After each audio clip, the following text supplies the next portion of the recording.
तो जब जब चुनाव आते हैं ये बीजेपी का एक साजिश है और साजिश के तहत ये सब काम करवाता है। इसलिए आप झारखंड का भी देखे होंगे, झारखंड का चुनाव जब आया था उसमें हमारे माननीय मुख्यमंत्री हेमंत सोरेन जी को जेल में डाल दिया जब लालू यादव जी चारा घोटाला के मामले में जेल गए थे, उस समय यूपीए की सरकार थी और केंद्र में मनमोहन सिंह प्रधानमंत्री थे। तब क्या कहेंगे ये कांग्रेस वाले कि कांग्रेस वाले ने आरजेडी के जो सुप्रीमो है लालू यादव जी, उनको जेल भेज दिया था। बिहार में देखिए चुनाव आ गया, तेजस्वी जी मुख्यमंत्री बनने जा रहे हैं। एक एक व्यक्ति के नाम पे है तेजस्वी जी, तेजस्वी जी, तेजस्वी जी।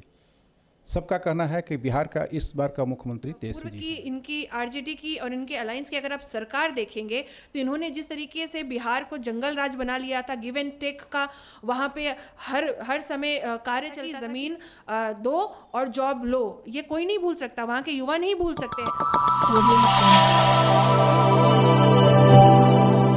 आप देख रहे हैं न्यूज एक्सप्रेस भारत 7। मैं सुबोध पाठक। दिल्ली के राउत कोर्ट ने भारत सरकार के पूर्व रेल मंत्री और बिहार के पूर्व मुख्यमंत्री लालू यादव, उनकी पत्नी राबड़ी देवी और उनके पुत्र तेजस्वी यादव पर IRCT मामले को लेकर के आरोप तय करने की बात कही है। इस पर हमारे साथ बात करने के लिए प्रदेश युवा अध्यक्ष रंजन जी हैं, हम इनसे चर्चा करेंगे। भैया पर आपका न्यूज एक्सप्रेस भारत में स्वागत है। क्या कहेंगे, कोर्ट आरोप तय किया है लालू जी के ऊपर, इसको किस एंगल से देखते हैं आप? देखिए, बिहार में चुनाव की घोषणा हुई है जी। बिहार में अभी 6 और 11 तारीख को चुनाव है। इधर से हमारे नेता चुनाव में व्यस्त है। तो जब जब चुनाव आती है ये बीजेपी का एक साजिश है और साजिश के तहत ये सब काम करवाता है।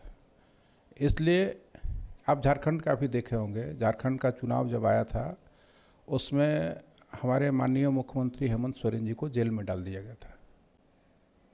झारखंड की जनता समझदार है, समझी। उसके बाद भी उनको पूर्ण बहुमत से, पहले से ज़्यादा बहुमत देकर उनको सत्ता मिलाई, क्योंकि जानती है कि भारतीय जनता पार्टी का क्या चाल और चरित्र है। इसका सारे एक गढ़ी हुई कहानी होती है। वही स्थिति बिहार की है। बिहार में देखिए चुनाव आ गया, तेजस्वी जी मुख्यमंत्री बनने जा रहे हैं। बिहार के एक एक व्यक्ति के नाम पे है तेजस्वी जी, तेजस्वी जी, तेजस्वी जी। सबका कहना है कि बिहार का इस बार का मुख्यमंत्री तेजस्वी जी होंगे। अब बिहार की जनता ने ठान लिया है, तो एक स्टंट चला गया कि नहीं, इनको चुनाव मतलब कोर्ट के मामले में इनको डिस्टर्ब करो।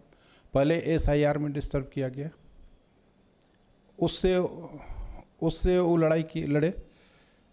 उसके बाद इसमें आपका टेंडर घोटाला जो हुआ, इसका केस खोल दिया गया। इससे वो तो उनकी लड़ने की क्षमता है, लड़ते हैं।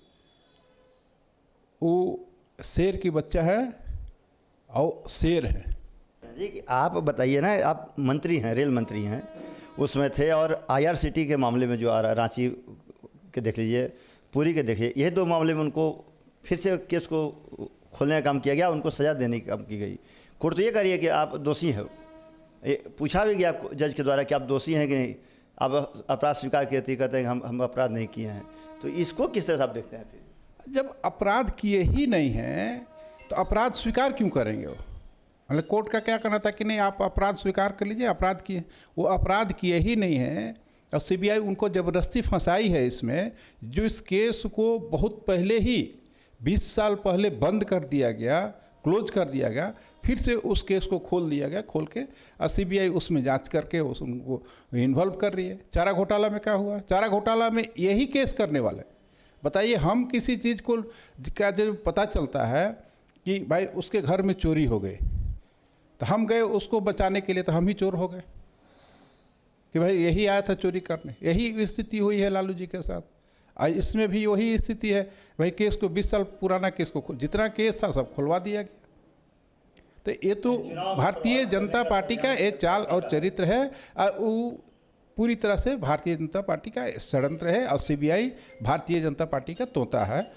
भारतीय जनता पार्टी जो बोलता है वो CBI करता है, और वही CBI बोलता है वही करता है। देखिए सबसे बड़ी बात ये समझने वाली है इन आरजेडी के लोगों को और कांग्रेस के लोगों को कि न्यायालय और न्याय से बड़ा कुछ नहीं होता। और संविधान हमारा धार्मिक ग्रंथ है, हर भारतीयों के लिए धार्मिक ग्रंथ है, तो हमारे संविधान से भी बड़ा कुछ नहीं हो सकता। और रही बात कि आरजेडी की और कांग्रेस की, जिस तरीके से कांग्रेस के नेता और आरजेडी इनकी पूरी अलायंस जिस तरीके से बोल रही है, तो शायद ये भूल चुकी है कि जब लालू यादव जी चारा घोटाला के मामले में जेल गए थे उस समय यूपीए की सरकार थी और केंद्र में मनमोहन सिंह प्रधानमंत्री थे। तो फिर जब मनमोहन सिंह प्रधानमंत्री थे और केंद्र में यूपीए की सरकार है, तब क्या कहेंगे ये कांग्रेस वाले कि कांग्रेस वाले ने आरजेडी के जो सुप्रीमो है लालू यादव जी उनको जेल भेज दिया था, क्या ये कहेंगे?